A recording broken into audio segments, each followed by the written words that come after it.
This is how we developed the new Cadence Plus. Jose, he approached me and Louis, and he was wondering if there's any possibility to make the helmet more compact while keeping the aero performance. We had Scott, we had the previous Cadence, which was an extremely fast helmet. However, we felt that it was a bit specialized on the aero field, and we felt like we could make it more versatile, more appealing for a broader spectrum of consumers and users, while at the same time making it even faster.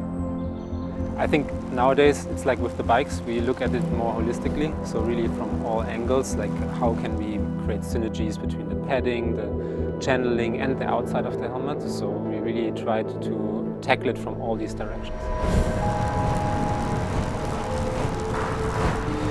Very beginning is always hand sketching. It's a very efficient tool to come up with first ideas.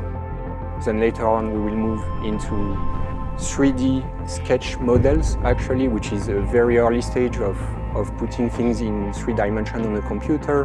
And then do iterations in 3D, print them, do another try, and then basically we loop and loop until we are happy with the result.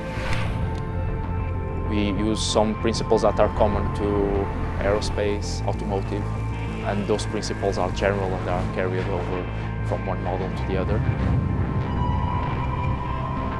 This is absolutely a very collaborative process. We are always doing back and forth, talking to each other all along the project. Where we really focused on like how actually to merge outside and inside shell. I draw quite a bit of inspiration actually from modern race cars, where it's less and less that you just kind of try to make an outside aerodynamic ideal shape, but you more like kind of design the way that the air is actually flowing outside of the body, but also through the body. As you are putting your hands through the window when you are a kid and get this first feeling for aerodynamics, you really get to translate that into a product. And that's what makes it so fun for us at the end of the day.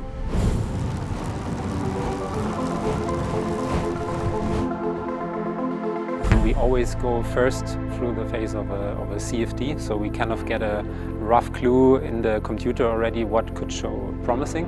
But in the end, it's always the wind tunnel which gives us, let's say, the validation for it. So because this is actually real world, and we kind of see if our thoughts actually show actual results.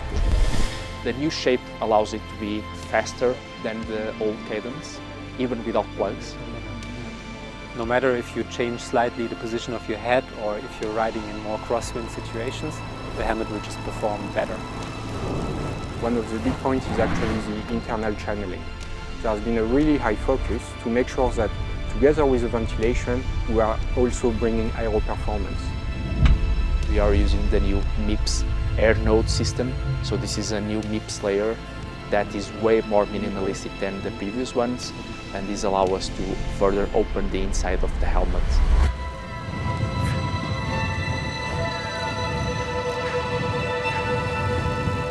To make sure that our helmet is safe, we always start from the norm. We always want to fulfill at least a certain safety standard. And actually our safety standard is even higher than the minimum requirement. What makes it so tricky is to really bring the best balance between aerodynamics in that instance, safety, and the technologies that are available to you. And here we were really able to find the sweet spot. The main safety improvement is the fact that we incorporated the light into the design of the helmet. Because we know that our racers and users like the Cadence for winter use. It's a very compact unit, but that also makes the helmet more suitable for winter riding in twilight conditions or even to the night. We are extremely happy with the end result. Until now, this helmet has really been the project where we have pushed the most in terms of aerodynamics.